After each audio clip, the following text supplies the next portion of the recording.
आप सभी को नमस्कार दोस्तों। जय माता दी भक्तों। नवरात्रि के व्रत को करने से पूर्व जरूरी है कि इस परम कल्याणकारी उत्सव की पवित्र कथा को जाना जाए। इस पर्व से संबंधित कई कथाएं प्रचलन में है। उन्हीं में से हम आपको 3 प्रमुख कथाओं के बारे में बताते हैं। कथा एक पौराणिक कथा के अनुसार नवरात्रि में मां दुर्गा ने महिषासुर नामक राक्षस का वध करके देवताओं को उसके कष्टों से मुक्त किया था। महिषासुर ने भगवान शिव की आराधना करके अद्वितीय शक्तियां प्राप्त कर ली थीं और तीनों देव अर्थात ब्रह्मा, विष्णु व महेश भी उसे हराने में असमर्थ थे। महिषासुर राक्षस के आतंक से सभी देवता भयभीत थे। उस समय सभी देवताओं ने अपनी अपनी शक्तियों को मिलाकर दुर्गा को अवतरित किया। अनेक शक्तियों के तेज से जन्मी माता दुर्गा ने महिषासुर का वध कर सबके कष्टों को दूर किया। कथा 2।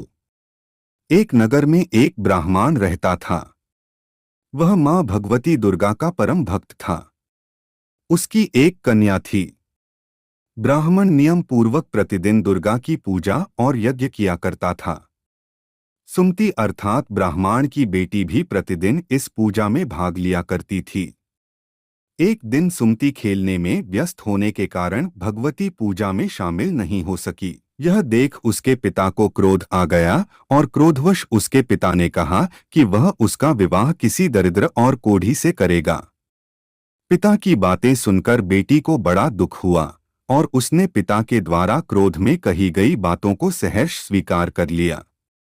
कई बार प्रयास करने से भी भाग्य का लिखा नहीं बदलता है। अपनी बात के अनुसार उसके पिता ने अपनी कन्या का विवाह एक कोढ़ी के साथ कर दिया। सुमति अपने पति के साथ विवाह कर चली गई।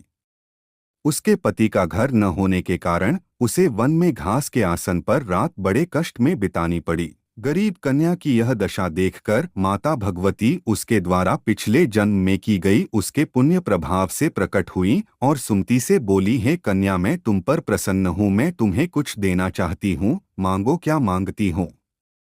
इस पर सुमति ने उनसे पूछा कि आप मेरी किस बात पर प्रसन्न हैं।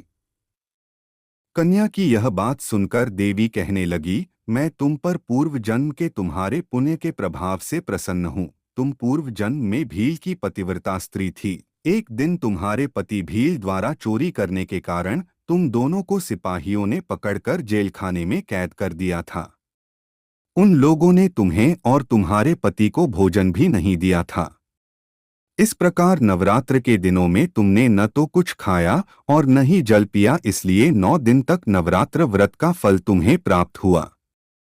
हे ब्राह्मणी, उन दिनों अनजाने में जो व्रत हुआ, उस व्रत के प्रभाव से प्रसन्न होकर आज मैं तुम्हें मनोवांछित वरदान दे रही हूँ।